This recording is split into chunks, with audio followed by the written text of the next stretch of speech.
علیکم ورحمۃ اللہ تعالی وبرکاتہ۔ الحمد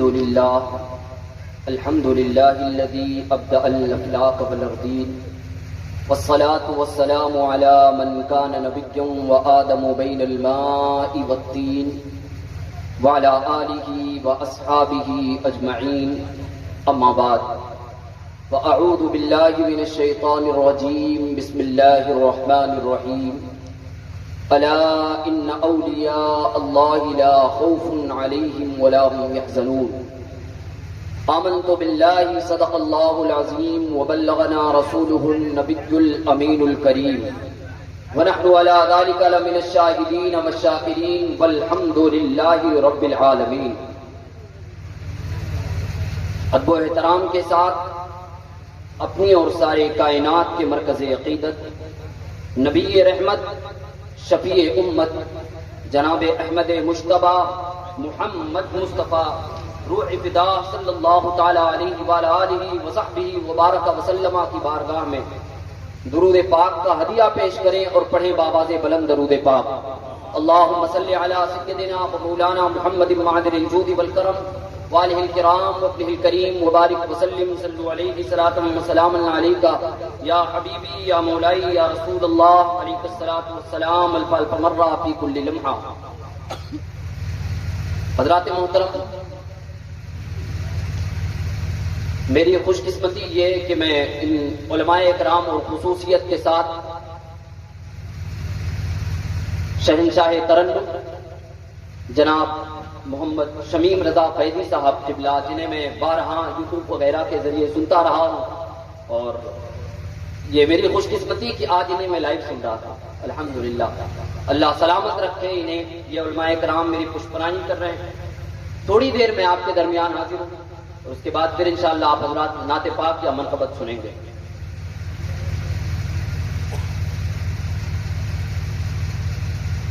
جس عظیم شخصیت کی بارگاہ میں آج خراج محبت پیش کرنے کے لیے ہم حاضر ہیں، اس کے حوالے سے بارہا آپ نے خطاب میں سنے ہوں گے، واقعات سنے ہوں گے، کرامات آپ نے سنی ہوں گی۔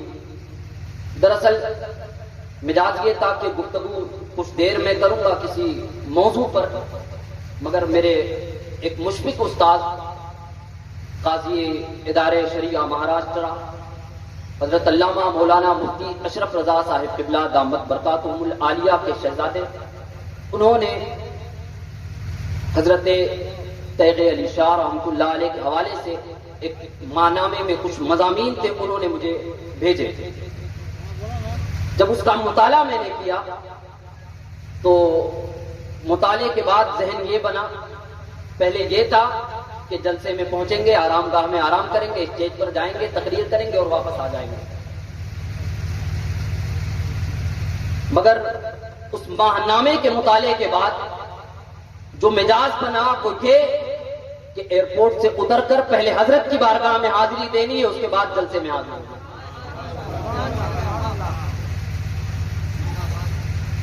باضابطہ کوئی مطالعہ حضرت کے حوالے سے، حضرت کی زندگی کے حوالے سے میرا نہیں تھا۔ ممبئی میں علماء کی جماعت میں کئی ایک لوگ ہیں اس سلسلے کے، مگر حضرت کے حوالے سے کچھ زیادہ میں نے سنا نہیں تھا یا پڑھا نہیں تھا، مگر یہ کرم کا میرے محترم کا، انہوں نے جب یہ ماہنامہ ارسال کیا بھیجا اور میں نے اس کا مطالعہ کیا تو میں اس نتیجے پر پہنچا کہ بہار میں جو یہ شخصیت ہے یہ کوئی عام نہیں بلکہ نائب رسول ہے، یہ بڑی عظیم ذات ہے۔ آپ مبارکباد کے لائق ہیں اور یہ آپ کی خوش قسمتی ہے کہ اتنی عظیم شخصیت آپ کے دیار میں ہے، یہ آپ کی خوش قسمتی ہے۔ حضرات محترم، میں نے قرآن مقدسہ کی جو آیت کریمہ پڑھی اس سے آپ کا ذہن بن گیا ہوگا کہ میں گفتگو کیا کرنے والا ہوں۔ اولیاء کی شان بیان کرنے والی بڑی مشہور اور معروف آیت کریمہ ہے یہ، الا ان اولیاء اللہ لا خوف علیہم ولا هم یحزنون۔ مفہوم آیت، اللہ کے ولی جو ہوتے ہیں انہیں نہ کچھ خوف ہوتا ہے نہ کچھ غم ہوتا ہے۔ آپ دیکھیے ہر دور میں ہر زمانے میں اولیاء کرام جو ہیں یہ خیر و برکت کا سبب ہوتے ہیں. ہر دور میں اللہ کے ولی کسی نعمت سے کم نہیں ہوتے ہیں. علم و حکمت کا سرچشمہ ہوتے ہیں یہ عطائے الہی سے. متلاشیان حق جو ہوتے ہیں ان کی بارگاہ سے راہ حق پاتے ہیں, اپنی تشنگی بجھاتے ہیں, اور یہ مقدس ہستیاں لوگوں کو علم و حکمت کے نور عطا فرماتے ہیں, جہالت کی تاریکی سے نکالتے ہیں, اور اللہ رب العزت کی بارگاہ میں اللہ رب العزت پر ان کا اعتقاد, ان کا بھروسہ, ان کا اعتماد, اور خود اللہ کی بارگاہ میں ان کی شان کا عالم یہ ہوتا ہے کہ اللہ خود ان کے تعلق سے ارشاد فرماتا ہے, الا ان اولیاء اللہ لا خوف علیہم ولا هم یحزنون. جو اللہ کے ولی ہوتے ہیں انہیں نہ کچھ خوف اور نہ کچھ غم ہوتا. حضرات محترم, اولیاء کرام کی صفوں میں سب سے اونچا نام اگر ہمارے ذہن میں کوئی آتا ہے تو وہ غوث الصمدانی, قطب ربانی, محبوب سبحانی, سیدنا شیخ عبد القادر جیلانی المعروف بڑے پیر دستگیر سرکار غوث اعظم کا آتا ہے. آج گفتگو میں کچھ ہی دیر آپ مجھے برداشت کریں گے, زیادہ وقت نہیں لوں گا, مجھے خود احساس ہے, اور اتنے لمبی رات تک پروگرام کا خود میں عادی نہیں ہونا, اس چیز کی عادت ہے. تھوڑی دیر کے لیے میں گفتگو کروں گا اور چاہوں گا یہ کہ کچھ نصیحتیں, کچھ باتیں میں آپ کو دے کر جاؤں گا. اولیاء کرام کی جو زندگی ہوتی ہے ان پر بیان کیے جاتے ہیں, اس کا مقصد کیا ہوتا ہے؟ سرکار غوث اعظم رضی اللہ تعالیٰ کی 11ویں کی محفل سجائی جاتی ہے, اس کا مقصد کیا ہوتا ہے؟ سرکار غریب نواز کی چھٹی منائی جاتی ہے, کیا میسج دینا چاہتے ہیں لوگوں کو؟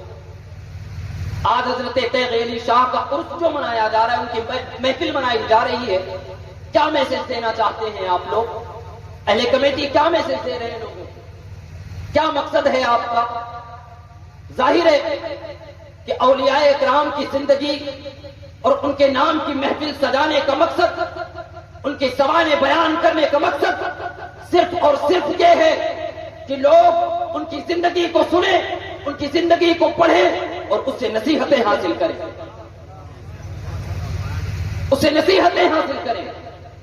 سرکار غوث اعظم رضی اللہ تعالیٰ عنہ کی محفل ہم سجاتے ہیں, بڑی شان کے ساتھ 11ویں شریف منائی جاتی ہے, جلوس نکالے جاتے ہیں, سرکار غوث اعظم کے نام کے مرغے کاٹے جاتے ہیں, غوث اعظم کا دامن نہیں چھوڑیں گے یہ نعرے لگائے جاتے ہیں.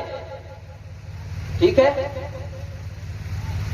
مگر آئیے ذرا حقیقت کے میدان میں اتر کر ہم دیکھتے ہیں جس طرح محفلوں سے, جلسوں سے, جلوسوں سے سرکار غوث اعظم کے نام کے نعرے لگائے جاتے ہیں, کیا سرکار غوث اعظم کی سیرت طیبہ پر زمینی سطح پر عمل بھی کیا جاتا ہے؟ ہر شخص سرکار غوث اعظم کے نام کے نعرے لگاتا ہے, مگر کیا کبھی آپ نے سرکار غوث اعظم رضی اللہ تعالیٰ کے ارشادات کو پڑھا؟ کیا پڑھا کبھی آپ نے سرکار غریب نواز کی زندگی کو؟ کیا کبھی پڑھا آپ نے سرکار غریب نواز کے ارشادات کو؟ کیا پڑھا آپ نے حضرت تیغ علی شاہ کی زندگی کو, ان کے ارشادات کو؟ آئیے سرکار غوث اعظم کی بارگاہ میں, اے سرکار غوث اعظم کی 11ویں کی محفل کرنے والوں, سرکار غوث اعظم کے نام کی نیاز کرنے والوں, جہاں تم سرکار غوث اعظم کے نام کے لنگر لٹاتے ہو وہیں سرکار غوث اعظم کی زندگی کا بھی مطالعہ کرنا, وہیں سرکار غوث اعظم کی سیرت کو بھی پڑھو. کیا فرماتے ہیں سرکار غوث اعظم؟ کیا مشن ہے سرکار غوث اعظم کا؟ آئیے ذرا دیکھتے ہیں سرکار غوث اعظم کا ایک ارشاد، اپنے دل کو کھول لیں اور اس محفل سے صرف سرکار غوث اعظم کے ایک ارشاد کو لے کر جائیں، اس پر عمل کر لیں، دنیا بھی سمجھ جائے گی، آخرت بھی سمجھ جائے گی۔ عبرت حاصل کریں اس ایک ارشاد سے سرکار غوث اعظم کی۔ سرکار غوث اعظم رضی اللہ تعالیٰ ارشاد فرماتے ہیں، بندے کو چاہیے پہلے فرائض کی پابندی کرے، پہلے فرائض کی پابندی کرے، فرائض سے فارغ ہو کر سنتوں کا اہتمام کرے، سنن سے فارغ ہو کر نوافل اور فضائل کی طرف توجہ دے۔ یہ سرکار غوث اعظم ارشاد فرما رہے ہیں اور فرماتے ہیں جو فرائض ادا نہ کرے، فرائض کی تکمیل نہ کرے، فرائض کا پابند نہ ہو،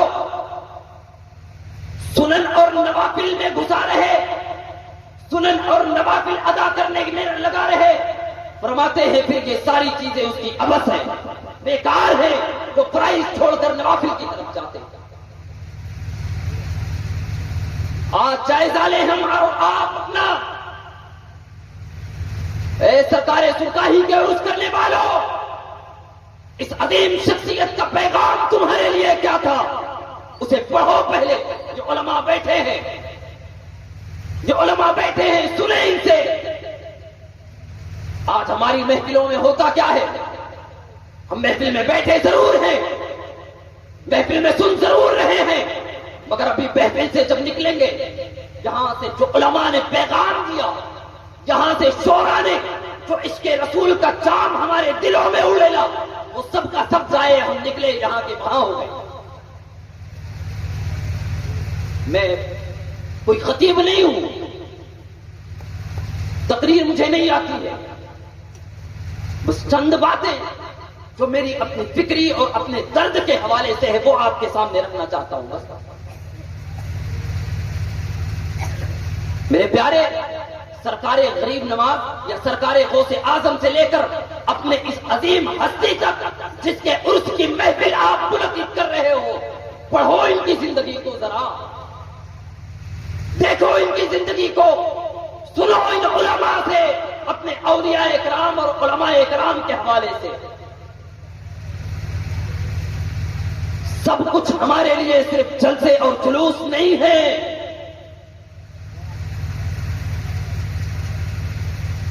لگے گی شاید آپ کو یہ باتیں، مگر مجھے اس سے فرق نہیں پڑتا، کوئی پیشہ ور معاملہ تو ہے نہیں یہاں کہ یہاں فرق پڑے گا۔ یاد رکھیں، ہمارے لیے ضرورت اس بات کی ہے کہ پہلے قرآن کے ارشادات کو اپنے سامنے رکھیں، حضور کے ارشادات کو اپنے نگاہوں کے سامنے رکھیں، پھر اپنے اکابرین کی زندگی کا مطالعہ کریں، ان پہ عمل۔ کہاں ہے عمل کے میدان میں؟ حضور کے ارشادات کا ہمارے سامنے نہیں ہے؟ کیا ان علماء نے ہمیں نہیں سنایا الصلاۃ عماد الدین، فمن اقامها فقد اقام الدین ومن ترکها فقد هدم الدین؟ نہیں سنا آپ نے ان علماء سے؟ نماز دین کا ستون ہے، پلر۔ ستون کی اہمیت ایک عمارت میں کیا ہوتی ہے یہ آپ بخوبی جانتے ہیں، ایک ستون کی کیا اہمیت ہوتی ہے یہ آپ بخوبی جانتے ہیں۔ یہ کسی اہرے غیرے کا ارشاد نہیں ہے، یہ مدینے والے آقا کا ارشاد ہے۔ الصلاۃ عماد الدین، نماز دین کا ستون ہے۔ فمن اقامها فقد اقام الدین ومن ترکها فقد هدم الدین۔ کبھی دل کھول کر آپ نے سنا ان ارشادات کو؟ توجہ ہے آپ کی یا بور ہو رہے ہیں ہماری باتوں سے؟ آپ سن رہے ہیں نا؟ نماز ہمارے لیے کتنی اہم ہے یہ آپ جانتے ہیں، اور حضور کے ارشادات یا قرآن کے ارشادات کی اہمیت ہمارے لیے کیا ہے یہ آپ بخوبی جانتے ہیں۔ اوپر سے لے کر نیچے تک ہمارے اکابرین کی زندگی کے معمولات کیا رہے ہیں، سرکار غوث اعظم کی زندگی کے معمولات کیا رہے ہیں، سرکار غریب نواز کی زندگی کے معمولات کیا رہے ہیں، پھر آپ کی اس عظیم ہستی حضرت تیغ علی شاہ کی زندگی کے معمولات کیا رہے اسے پڑھے تو ذرا۔ ان کا ارشاد ہے، یہ بیان فرماتے ہیں کہ انسان شریعت کا پابند ہو، انسان شریعت کا پابند ہو تو پھر اس کے لیے دنیاوی راہیں ہموار کر دی جاتی ہیں۔ ان کی زندگی کا مطالعہ کریں آپ، کیا معمولات تھے شب و روز کے ان کے حضرت کے، نمازوں کی پابندی کا کیا معاملہ تھا، ذکر و اذکار کا کیا معاملہ تھا، اللہ کی بارگاہ میں دعا اور استغفار کا کیا معاملہ تھا۔ اس عظیم ہستی کو پڑھیں ذرا۔ آج ہمارے یہاں معاملہ یہ ہے کہ وہ چیزیں جن میں لذتیں ہمیں آتی ہیں انہیں ہم قبول کر لیتے ہیں، اور جن میں مشقتیں ہوتی ہیں انہیں ہم چھوڑ دیتے ہیں۔ نماز ادا کرنے کے لیے صبح فجر میں اٹھنا ہے، مسجد جانا ہے، ظہر میں گھر سے نکلنا ہے، دکانیں چھوڑنی ہے، کاروبار چھوڑنا ہے، مسجد پہنچنا ہے، عصر میں یہی معاملہ، مغرب میں یہی چیز، عشاء میں یہی چیز۔ شاخ گزرتا ہے ہم پر، یہ مزاج یہ بنا ہوا ہے کہ اگر نماز چھوڑ کر ہم گئے کاروبار چھوڑ کر تو پھر گراہک ہمارے جائیں گے، یا پھر ارے کیا ابھی نماز پڑھیں، عمر ہوگی تو پڑھ لیں گے۔ میرے پیارے، یہ جو احکامات اسلام ہیں نا، قرآن و حدیث سے، قرآن میں، حدیث میں، یا پھر ہمارے اکابرین کی زندگیوں سے جو درس ہمیں ملا ہے نا، یہ وہ ہے جو صراط مستقیم ہے، جو فلاح اور نجات کا اصل راستہ ہمارے لیے ہے۔ اس سے ہٹے تو پھر گمراہیت کے دلدل میں پھنسیں گے، اس سے ہٹے تو دنیا کی نگاہوں میں ذلیل و رسوا ہوں گے، اس سے ہٹے تو ہر جگہ مارے جائیں گے۔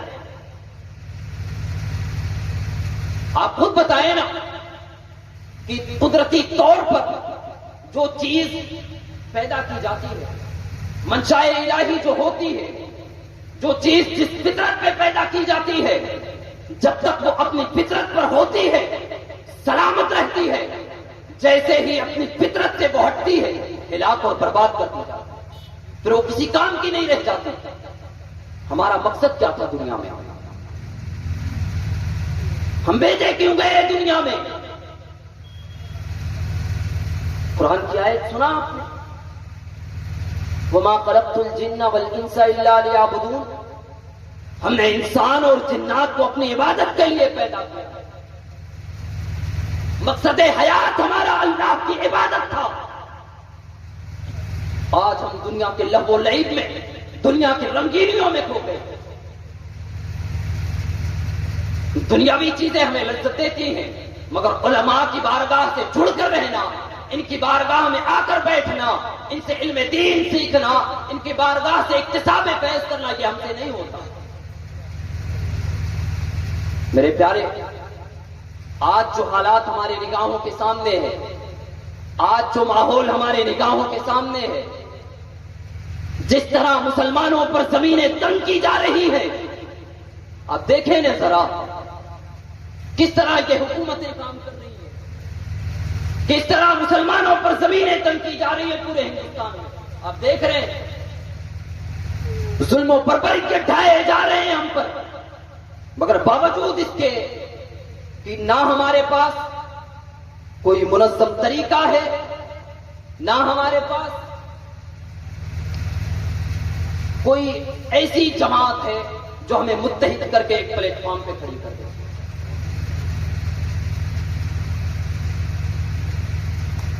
ضرورت اس بات کی ہے کہ ہم بیدار ہوں، جاگیں۔ دوسری چیز یہ بہت اہم، اس حوالے سے گفتگو اولیاء کرام سے چلی تھی۔ اولیاء کرام وہ ہیں جو حضور اکرم صلی اللہ تعالی علیہ وسلم سے فیض اور نور لیتے ہیں اور امت میں تقسیم فرماتے ہیں۔ اب یہ اولیاء کرام جو ہیں، علماء، اولیاء، علماء بولے تو اولیاء کرام ہیں، کیونکہ جو عالم دین ہوگا وہ ولی ہی ہوگا، سنت کا پابند، حضور کی شریعت کا پابند ہوگا، احکام الہیہ کا پابند ہوگا، اور ولی کے لیے شرط بھی یہی ہے نا، یہ حضور کی بارگاہ سے نور لیتے ہیں، حضور کی بارگاہ سے فیض لیتے ہیں، عوام میں تقسیم فرماتے ہیں۔ انبیاء کرام کا دور ختم ہوا، حضور خاتم النبیین، اب جو سلسلہ چلنے والا تھا حضور کے بعد سے وہ انہی علماء کرام اور اولیاء کرام کی جماعت سے چلنا تھا۔ اور یہ علماء کرام بڑی محنت کے ساتھ الحمدللہ آج جو اسلام ہم تک پہنچا ہے نا، ان علماء کی ہی برکت، ان علماء کی ہی محنت ہے جو اسلام ہم تک پہنچا ہے۔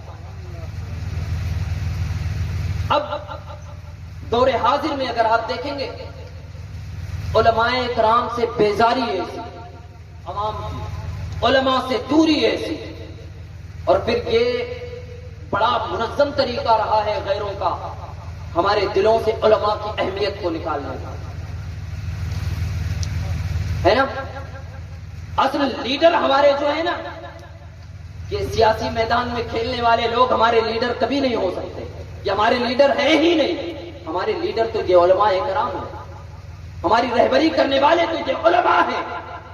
مگر جب غیروں نے دیکھا نا کہ یہ صحیح سمت میں جا رہے ہیں، کبھی ان کی رہبری سرکار غوث اعظم کر رہے ہیں، کبھی ان کی رہبری سرکار غریب نواز کر رہے ہیں، کبھی ان کی رہبری خواجہ نظام الدین اولیاء کر رہے ہیں، کبھی ان کی رہبری حضرت بابا بہاؤالدین اصفہانی کر رہے ہیں، کبھی ان کی رہبری حضرت مخدوم ماہوی کر رہے ہیں، کبھی ان کی رہبری حضرت تیغ علی شاہ کر رہے ہیں، تو پھر ان لوگوں نے، غیروں نے ایک منصوبہ بند طریقے سے علماء کی اہمیت کو ہمارے دلوں سے نکالنے کی کوشش کی۔ بہت حد تک یہ کامیاب کی، بہت حد تک یہ کامیاب ہے۔ علماء کی بارگاہ سے آج ہمارا ربط رہا ہی نہیں ہے۔ بتائیں آپ کتنا وقت نکالتے ہیں کسی عالم کی بارگاہ میں بیٹھنے کے لیے، یا کب آپ اس نیت سے اپنے گھر سے نکلتے ہیں کہ آج امام صاحب کی بارگاہ میں بیٹھ کر کچھ سیکھنا ہے، امام صاحب کی بارگاہ میں بیٹھ کر کچھ پڑھنا ہے، دین کی کچھ باتیں سننی ہے، نکلتے ہیں آپ؟ ہفتہ، 15 دن، مہینے، 2 مہینے، کبھی اس نیت سے اپنے گھر سے نکلے آپ؟ اگر نکلے ہیں تو جلسوں کے لیے ضرور نکلے، کسی عالم کی بارگاہ میں بیٹھ کر علم دین سیکھنے کی نیت سے آپ گئے، یا کسی عالم کو اس طرح اہمیت دی کہ آپ کا امام مسجد سے نکل رہا ہو، راستے میں کھڑے ہو تو راستہ چھوڑ کر کھڑے ہو گئے ہو، ہمارا امام آ رہا ہے؟ کوئی عالم دین آپ کے سامنے سے گزر رہا ہو تو دوڑ کر استقبال کیا ہو، ہاتھوں کو چوم لیا ہو؟ نہیں، یہ چیزیں آج ہم میں نہیں پائی جاتی۔ عالم صاحب ہیں، ہاں بس عالم صاحب ہو کے گزر رہے ہیں، ختم بات۔ میرے پیارے، ضرورت اس بات کی ہے کہ ہم سیاسی لوگوں کے پیچھے نہ بھاگیں، بلکہ اپنے علماء کو اپنا رہبر بنائیں، اپنے علماء کی بارگاہ میں آئیں اور ان سے مشورے کریں، اپنے ذاتی معاملات میں بھی، اپنے دنیاوی معاملات میں اور دینی معاملات میں بھی۔ آپ چاہتے ہیں عزت و وقار، صحیح سمت طے کرنا اگر آپ چاہتے ہیں تو ان علماء کی بارگاہ سے ہی ہمیں جڑنا ہوگا۔ حضرت تیغ علی شاہ رحمۃ اللہ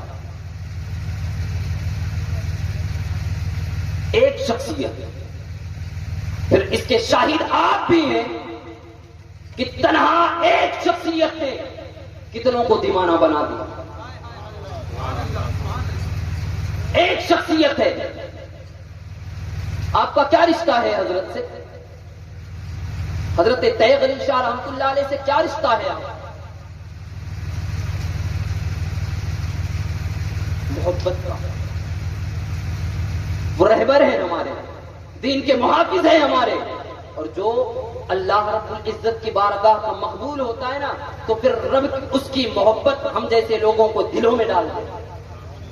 آج جو آپ ان کی محفل میں بیٹھے ہیں نا، یہ اللہ کی طرف سے فضیلت کی گئی ہے آپ کے دلوں میں حضرت طیب علی شاہ رحمۃ اللہ علیہ کی محبت۔ میں نے جہاں حضرت طیب علی شاہ رحمۃ اللہ علیہ کے حوالے سے پڑھا، وہاں کچھ چیزیں یہ کہ کسی عالم دین، کسی مسجد کے امام، کسی استاد کی کوئی تحریر ہوتی تو بات سمجھ میں آتی۔ دیکھیں، اللہ رب العزت کی بارگاہ کا جب کوئی مقبول بندہ ہوتا ہے نا تو اللہ نیچے سے اوپر تک ہر کسی کے دل میں اس کی محبت ڈال دیتا ہے۔ علامہ ارشد القادری رحمۃ اللہ علیہ، یہ کون شخصیت ہے؟ آپ جانتے ہیں بخوبی، اہل سنت پر احسان ہے، محسن ہے ہمارے یہ حضرت علامہ ارشد القادری علیہ الرحمہ، اللہ ان کے مرقد انور پر کروڑوں رحمتیں نازل فرمائے۔ آپ نے حضرت طیب علی شاہ رحمۃ اللہ علیہ کے حوالے سے پورا مضمون تحریر فرمایا، اور قلم کے بادشاہ تھے نا یہ، جب یہ قلم چلاتے تھے تو جملے خود ان کی بارگاہ میں آ کر زانوئے ادب طے کرتے تھے۔ حضرت نے ایسے ایسے جملے ارشاد فرمائے حضرت طیب علی شاہ رحمۃ اللہ علیہ کے حوالے سے، اور پھر اس میں نا کچھ نام حضرت نے نوٹ فرمائے ہیں اس مضمون میں پڑھ رہا تھا، اس درمیان جب میں نے دیکھا کہ حضرت نے کچھ وہ نام گنائے ہیں جو واقعی پڑھنے کے بعد پھر یہ سمجھ میں آتا ہے کہ حضرت طیب علی شاہ رحمۃ اللہ علیہ کوئی عام شخصیت نہیں بلکہ وہ شخصیت تھی جس کے لیے اللہ رب العزت نے فرشتوں سے دنیا میں ندا کروائی، اے فرشتوں ندا کرو، طیب علی سے ہم محبت کرتے ہیں، تم بھی محبت کرو۔ یہ کوئی مبالغے والی بات نہیں ہے، بلکہ جو علماء بیٹھے ہیں پوچھ لیں، جو علماء ہیں حضرت کی زندگی کا ایک ایک لمحہ سنت و شریعت کا پابند تھا۔ حضرت علامہ ارشد القادری رحمۃ اللہ علیہ نے کئی ایک نام نوٹ فرمائے ہیں، ان ناموں میں ایک عظیم نام بھی ہے، اور وہ نام ہے ہم شبیہ غوث اعظم شہزادہ اعلی حضرت سرکار مفتی اعظم عالم رضی اللہ تعالیٰ عنہ کا۔ حضرت علامہ ارشد القادری فرماتے ہیں حضرت طیب علی شاہ رحمۃ اللہ علیہ وہ ذات ہیں جن کے تعلق سے سرکار مفتی اعظم رضی اللہ تعالیٰ عنہ یہ فرماتے ہیں کہ حضرت طیب علی شاہ رحمۃ اللہ علیہ کوئی عام شخصیت نہیں بلکہ یہ چلتی پھرتی ایک ولی کی تصویر ہے، ایک عظیم ذات ہے، انہیں دیکھ کر خدا یاد آتا ہے۔ کئی ایک جملے تھے، جملے کی ترتیب میرے ذہن میں نہ رہی، میں مفہوم عرض کر رہا ہوں۔ سرکار مفتی اعظم فرماتے ہیں یہ ولی ہے یہ۔ اب سرکار مفتی اعظم رضی اللہ تعالیٰ کون ہے، اور پھر ان کا یہ ارشاد، اور لوگوں کو تو چھوڑیں، سرکار مفتی اعظم رضی اللہ تعالیٰ عنہ کی بات بھی نہ کریں، حضرت علامہ ارشد القادری رحمۃ اللہ علیہ کافی ہے کہ انہوں نے یہ تحریر فرمائے ان کے حوالے۔ نام جو گنا ہے سرکار مفتی اعظم رضی اللہ تعالیٰ عنہ، صدر الافاضل علامہ نعیم الدین مراد آبادی علیہ الرحمہ، اس کے علاوہ حضرت ملک العلماء علامہ ظفر الدین بہاری رحمۃ اللہ علیہ، ان کے علاوہ کئی ایک نام حضرت نے حضرت طیب علی شاہ رحمۃ اللہ علیہ کے معتقدین میں گنائے۔ بڑی عظیم ذات ہے اہل بہار، آپ خوش قسمت ہیں کہ اتنی عظیم شخصیت آپ کے درمیان ہے، اتنی عظیم شخصیت آپ کے درمیان ہے۔ اس عظیم بارگاہ کے فیوز و برکات کو لیں، ان کے ارشادات کو پڑھیں، ان علماء کی بارگاہ سے جڑ جائیں۔ خدارا اگر آپ چاہتے ہیں عزت و وقار، آپ چاہتے ہیں کہ دنیا میں نام رہے، تو ان علماء کی بارگاہ سے جڑنا ہی ہوگا۔ آپ دیکھیں نا، جب فتح و نصرت ہماری طرف آئی ہے، عزت و وقار ہمارے دامن میں رہے ہیں، اس وقت کے جتنے لوگ تھے وہ سب علماء کی بارگاہ سے جڑے ہوئے لوگ تھے، وہ سب اولیاء کی بارگاہ سے جڑے ہوئے لوگ تھے۔ آج ہمارا رشتہ ان علماء کی بارگاہ سے نہ رہا، آج ہمارا رشتہ اولیاء کی بارگاہ سے نہ رہا. لہذا اپنے رشتے کو ان علماء کے قدموں سے جوڑے، اپنے رشتے کو اولیاء کرام کے قدموں سے جوڑے. ان کی بارگاہ میں جب آپ آئیں گے نا تو بے شمار برکات آپ کو ملیں گے، بے شمار فیوز و برکات آپ کو ملیں گے. کہا گیا نا کہ اگر آپ کوئلے کے یہاں جائیں گے، کھدان میں جائیں گے نا تو کہیں نہ کہیں داغ لے کر آ جائیں گے وہاں سے، کہیں دامن میں لگ جائے گا، کہیں کچھ نہ کچھ تو لگ ہی جائے گا. اور جب عطار کے ہاں آئیں گے، وہ عطر دے نہ دے، خوشبو لگائے نہ لگائے آپ کو، مگر ضرور اپنے ذہن و دماغ میں اور اپنے پاسے میں اس کی خوشبو محسوس کر کے وہاں سے آپ نکلیں گے. لہذا علماء وہ ہیں جو عطار ہیں. ان کی بارگاہ میں آ کر بیٹھا کریں، ان کی بارگاہ میں آ کر دانوئے ادب طے کریں. کچھ ملے نہ ملے آپ کی آخرت کو ضرور یہ سوال کریں. کوئی تقریری فن میرے پاس نہیں ہے. یہ عالم بھائی ہمارے بیٹھے ہوئے ہیں، بہت انہوں نے کوشش کی تو میں راضی ہوا، ورنہ جلسوں میں تقریر کرنا، خطاب کرنا یہ اپنا کام نہیں ہے. بس ان کی محبت سے اور حضرت کے حوالے سے جب میں نے پڑھا تو دل کیا کہ حضرت کی بارگاہ میں حاضری ہو جائے، بس اس لیے حاضری ہوئی ہے. ورنہ تقریر آپ خود دیکھ رہے ہوں گے میں کیا بیان، کس طرح بیان کر رہا ہوں. جو خطیبانہ انداز ہوتا ہے وہ خطبہ تھے جن کی تقریر آپ نے سن لی، جن کی تقریر آپ نے سن لی. میں تقریر کی نیت سے یا کسی اور حوالے سے نہیں حاضر، بس یہ کہ ان علماء کی زیارت ہو جائے اور اس عظیم بارگاہ میں حاضری میری ہو جائے، ہے نا.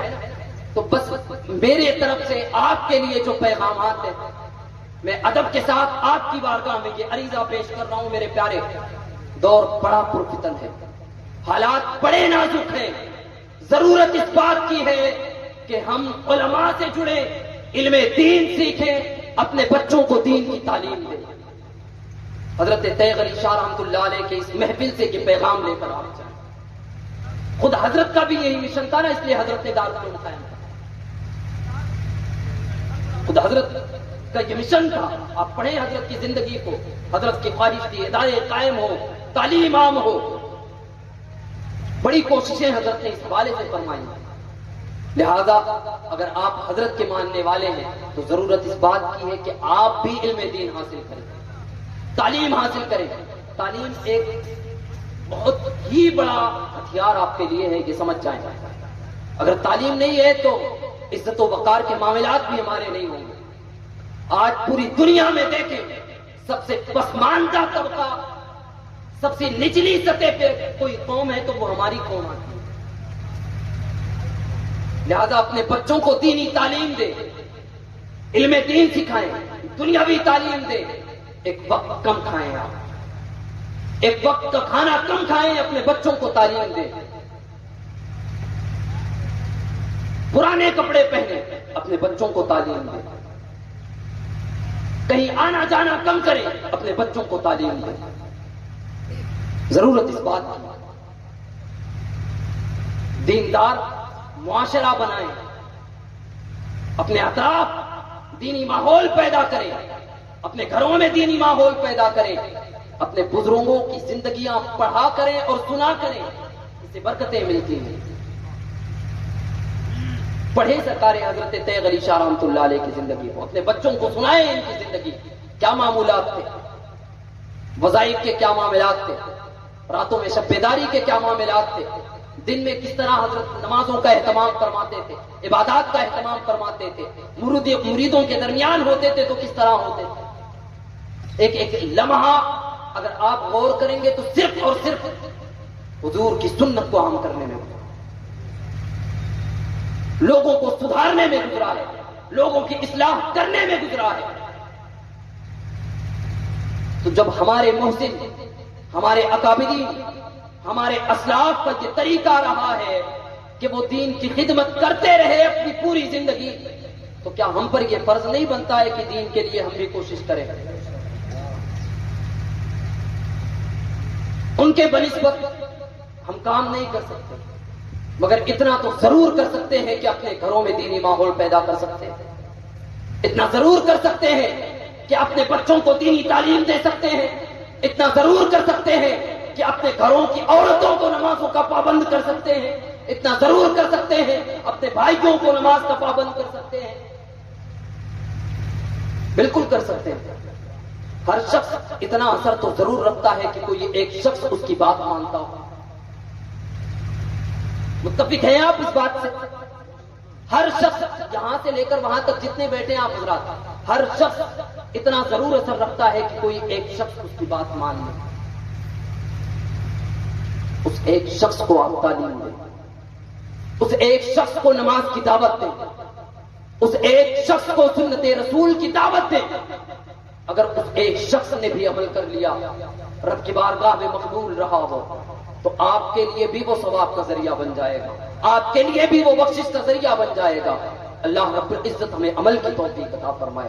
میرے پیارے حضرت تیغ علی شاہ رحمۃ اللہ علیہ کے اس میں آنے والوں، آپ سب کے لیے صرف یہ پیغام ہے کہ نبی کی سنت پر عمل کریں، حضور کی سنت کو اپنائیں، نمازوں کی پابندی کریں، عبادات کی پابندی کریں، ذکر و اذکار کی پابندی کریں، اور خاص کر سب سے اہم پیغام یہ ہے کچھ اور چیزیں چھوڑیں، علماء کی بارگاہ سے جڑ جائیں۔ خدا را اس کی اہمیت کو سمجھیں، یہ بہت اہم بات ہے۔ آج ہم نے اہمیت ہی نہیں دی نا اس طبقے کو، بس ہاں مولانا صاحب ہیں، تقریر کریں گے، نماز ہماری مسجد میں پڑھائیں گے، بس بچوں کو تعلیم دیں گے۔ ایسا نہیں ہے، ایسے ہی نہیں۔ حضور نے فرمایا یہ انبیاء کے وارث ہیں علماء، کچھ تو ہوگی بات۔ اب دیکھیں حضور کے زمانے سے لے کر آج تک دیکھ لیں آپ، اگر کسی نے ہمارے ایمان کی حفاظت کی ہے، اگر کسی نے اسلام پر بات آئی ہے تو آگے بڑھ کر اسلام کا دفاع کیا ہے تو یہ علماء اکرام ہی ہیں، یہ سیاسی لوگ نہیں ہیں، یہ تو صرف اپنی روٹی سیکتے ہیں سیاسی۔ اور ہم بھی کتنے نادان ہیں نا، جب ہمارے مسائل آتے ہیں تو جو ہمارے دشمن ہیں انہی کے پاس آتا ہے۔ یہ صرف اپنی سیاسی روٹی سیکنے والے لوگ ہیں۔ میرے پیارے، اس طرف نہ جائیں، بلکہ آپ متحد ہوں، اپنے علماء کو مضبوط کریں۔ میں بتاؤں آپ کو، اگر آپ اپنے ایک گاؤں کی مسجد کے امام صاحب کو اپنا لیڈر چن لیں، یہ ذہن میں رہے بات، اگر آپ حضرات مل کر پورا گاؤں متحد ہو کر اپنے امام صاحب کو اپنا لیڈر چن لیں، خدا کی قسم کہتا ہوں میں کہ آنے والے چند دنوں کے بعد اپنے پورے گاؤں میں آپ بدلاؤ دیکھیں گے، پورے گاؤں میں آپ بدلاؤ دیکھیں گے، انقلاب دیکھیں گے۔ مگر ہوتا یہ ہے نا کہ ہم امام صاحب کو رکھ لیے، بس 10,000 روپے پگار پکڑو، یہ کام کرنا ہے مولانا صاحب۔ یہ چیزیں ہیں حضرت، جی ہاں حضرت، بس آپ یہیں تک محدود ہو، مسجد میں نماز پڑھاؤ، بچوں کو پڑھاؤ، آپ بس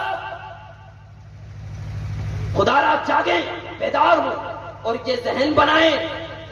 میں آپ کو یہ بات بتا دوں، یہ وہ طبقہ ہے نا، وہ طبقہ ہے جو صرف اور صرف آپ کی محبت، آپ کی توجہ، یہ صرف اگر اس کی طرف ہو جائے، خدا کی قسم آپ کے ایمان کا ضامن یہ بنے گا۔ اب آگے تو آئیں، متحد تو ہوں، جڑے تو آپ ان سے، ان کی عزت و وقار کو تو سمجھیں آپ۔ نبی نے انہیں وارث کہا ہے انبیاء کا، مگر افسوس یہ ہوتا ہے نا کہ ہم نے امام صاحب کو اہمیت ہی نہیں دی، تو جب وہ معاملات، ان کے گھریلو معاملات، دیگر معاملات ان کے ساتھ جڑے ہوئے ہیں نا، تو پھر حضرت بھی یہی کرتے کہ نماز پڑھا رہے، بچوں کو پڑھا رہے، بیٹھے ہوئے ہیں۔ آپ آئیں نا آگے، بڑھیں نا آپ آگے، خدا کی قسم کہہ رہا ہوں میں، اگر آپ دلچسپی کے ساتھ اپنے امام کی حوصلہ افزائی کریں، ان سے جڑیں، اپنے معاملات میں ان سے مشورے کریں، اپنے معاملات ان کے پاس لے کر آئیں فیصلے کے لیے، خدا کی قسم کبھی آپ کے گاؤں میں تفرقہ نہیں ہوگا، کوئی مسئلہ نہیں کھڑا ہوگا آپ کے گاؤں میں، اور انشاءاللہ پورا گاؤں ترقی کرے گا، پورا علاقہ ترقی کرے گا۔ آپ جڑے تو علماء کی بارگاہ سے، آئے تو ان علماء اکرام کی بارگاہ میں، ان کی اہمیت کو سمجھے۔ کئی ایک جگہ ایسی بھی ہے جہاں علماء کی بڑی قدر کی جاتی ہے. گجرات کا ایک علاقہ جام نگر، وہاں حاضری ہوئی ایک بار، جلسے کے حوالے سے نہیں، بس ایسے ہی جانا ہوا. چھوٹا سا ایک شخص، کوئی نام نمود نہیں، کچھ کوئی جاننے والا نہیں ہے، بس یہ کہ میں ایک حافظ قرآن، ایک عالم ہوں. بس مسجد میں نماز ادا کی. نماز ادا کرنے کے بعد جب مسجد کے باہر میں نکلا تو اطراف میں لوگ بیٹھے ہوئے تھے، سڑکوں کی دونوں طرف لوگ بیٹھے ہوئے تھے، سر پر ٹوپی، جس پر لباس ایک عالم سا. جب راستے سے نکلا تو لوگوں نے یہ نہ پوچھا کہ آپ کون ہیں، کیا ہیں. خدا کی قسم بتا رہا ہوں، دونوں طرف بیٹھے ہوئے لوگ خود بخود کھڑے ہو گئے. ادب میں، احترام میں. کوئی بڑا نام نہیں ہے سہیل احمد نظامی، کوئی جاننے والا نہیں ہے، مگر حافظ قرآن، عالم دین کی جو اہمیت ہے وہ میں بتا رہا ہوں آپ کو، کہ آپ بھی یہ کیا کریں. جب آپ کے علماء آپ کے سامنے سے گزرے تو ادب سے کھڑے ہو جایا کریں. جب آپ کا امام آپ کے سامنے سے گزرے تو ادب سے کھڑے ہو جایا کریں، اور عام لوگوں کی طرح ان سے گفتگو نہ کیا کریں، عام لوگوں کی طرح ان سے کلام نہ کیا کریں، بلکہ ادب سے ان کے سامنے ہاتھ باندھ کر کھڑے ہوں اور گفتگو کریں. یہ آپ کے امام ہیں. ارے غور تو کریں ذرا، کہاں کیا کرتے ہیں یہ آپ کے لیے. رب کی بارگاہ میں آپ کی وکالت کرتے ہیں، معمولی بات ہے یہ. میرے پیارے، ان کی اہمیت کو سمجھیں، علماء کی اہمیت کو سمجھیں، ان کی بارگاہ میں آئیں، ان سے جڑیں اور ان کا ادب اور احترام کریں. انشاءاللہ دنیا بھی یہ آپ کی سنواریں گے اور آخرت بھی آپ کی سنوار دیں گے. اللہ رب العزت ہمیں عمل کی توفیق عطا فرمائے. اللہ رب العزت حضرت تیغ علی شاہ رحمۃ اللہ علیہ کی برکتیں ہم سب کو عطا فرمائے. اللہ رب العزت آپ سب کو سلامت رکھے، ان علماء کو سلامت رکھے. اللہ شمیم رضا فیضی صاحب قبلہ، اور آپ نے ماشاءاللہ بہت پیارا کلام پڑھا، بہت دل خوش ہوا. تھکان بڑی کافی تھی، ہمت نہیں تھی بیٹھنے کی، مگر شمیم صاحب قبلہ اور اس کے علاوہ جو احباب اللہ تھے، مصطفیٰ صلی اللہ علیہ وسلم پڑھنے والے تھے، انہیں سن کر دل باغ ہو گیا. اللہ رب العزت ان کی آوازوں کو سلامت رکھے، ان کے مقبولیت میں اللہ اور اضافہ فرمائے. ان علماء اکرام کی قدموں کی برکتیں اللہ ہم سب کو عطا فرمائے.